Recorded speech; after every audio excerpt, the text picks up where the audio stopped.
Bonjour Laura. Bonjour Agathe. Merci. Alors vous êtes enceinte de 7 mois. C'est ça. Est-ce que vous comptez exposer votre joli corps de femme enceinte au soleil? Alors je pense qu'il va falloir, parce que là le soleil arrive, donc forcément.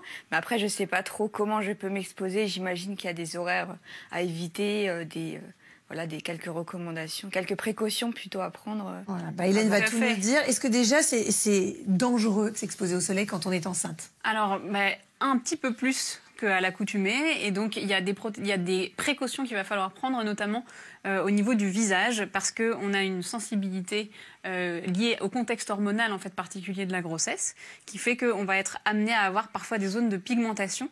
Alors, ça peut être donc, autour de l'œil, ici, c'est ce qu'on appelle le masque de grossesse, sur la tempe et au niveau des joues.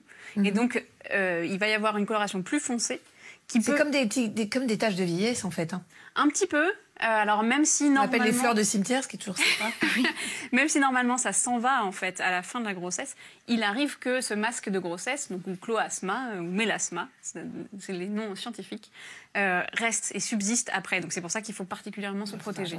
Oui. Ça apparaît à quel moment de la grossesse? Est-ce qu'il y a un moment où on est plus exposé ici? Alors ce serait plutôt à la fin de la grossesse, mais mais ça peut être à tout moment. Non, ça peut être à tout moment. Donc à partir du moment où les premiers rayons de soleil deviennent plus importants.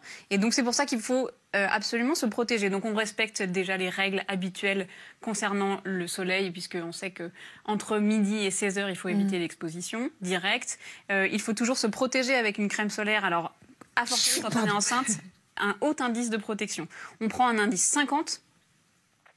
Et alors, pendant la grossesse, on recommande plus particulièrement les crèmes bio. S'il y a un moment où il faut investir et mettre un petit peu plus cher, c'est quand on est enceinte. Mais alors où est-ce qu'on les trouve ces crèmes bio? Il n'y en a pas beaucoup dans les pharmacies. Hein. Oui. Alors, c'est quoi? C'est en magasin bio ou magasin bio, effectivement. Ah oui. Et on l'a choisi surtout minérale plutôt que chimique. D'accord. Pourquoi minérale? Parce qu'elle agit tout de suite, alors que la crème chimique, elle met 20 minutes avant d'agir. Ah bon? Donc oui. Tout à fait. Et en plus, ça pollue beaucoup plus les océans. Alors, le reproche qu'on fait généralement aux crèmes minérales, c'est qu'elles sont plus épaisses. Alors, celle-ci est franchement pas mal du tout. Je vous laisse l'étaler sur votre main et nous montrer. Ah oui, du coup, faut bien l'étaler, absolument. Mais certaines marques, en tout cas, ont vraiment fait des efforts pour que ça pénètre quand même relativement bien. Oui, c'est mieux qu'avant. Mais même de toute façon, en règle générale, les crèmes 50 sont quand même mieux qu'elles n'étaient. Hein. Oui, tout à fait. Même quand elles sont pas bio, quoi. Absolument. Et donc, en plus de ces crèmes solaires, on se couvre, si possible, la robe longue ou au moins le t-shirt. Et surtout, le chapeau. Donc, avec, beau chapeau. Et avec beau mannequin aussi. Et surtout qu'il soit bien couvrant, donc il faut des larges bords, juste le petit panama ne nous suffira pas. Il faut vraiment que le haut du visage soit bien couvert. Et puis... alors les maillots de bain, parce que c'est la plage quand même. L'été arrive, donc on va... Qui dit soleil dit souvent plage. Et on va privilégier vraiment le maillot de bain, une pièce.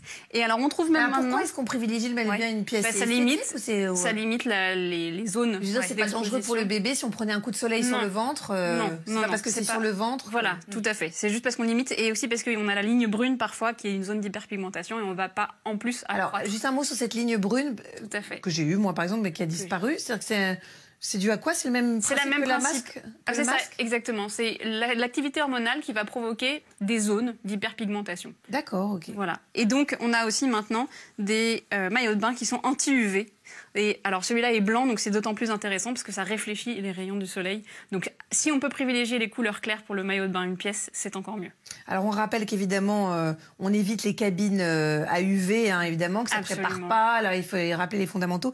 Les autobronzanges, si on veut quand même c'est avoir bonne mine. Alors, Lorraine, elle aime bien, elle fait « Ouais, moi, j'aime bien ». On essaye. Et bien, en fait, vu qu'on n'a pas eu la démonstration de leur innocuité, on va quand même les éviter. Ouais. Bon, écoutez, au moins, c'est clair. On se protège, en fait, comme un bébé, comme un nourrisson à la naissance qu'on va devoir cajoler. Tout à fait. Voilà, c'est comme si vous étiez votre propre bébé, Laura. Bon, bonne fin de grossesse. Merci. Vous êtes obligée de revenir nous voir une fois que vous avez votre bébé pour nous le présenter. Bien bronzé, mais protégé. Voilà, vous serez hyper bronzé. Voilà. Non, mais surtout, protégez-vous bien. Merci beaucoup d'être venu.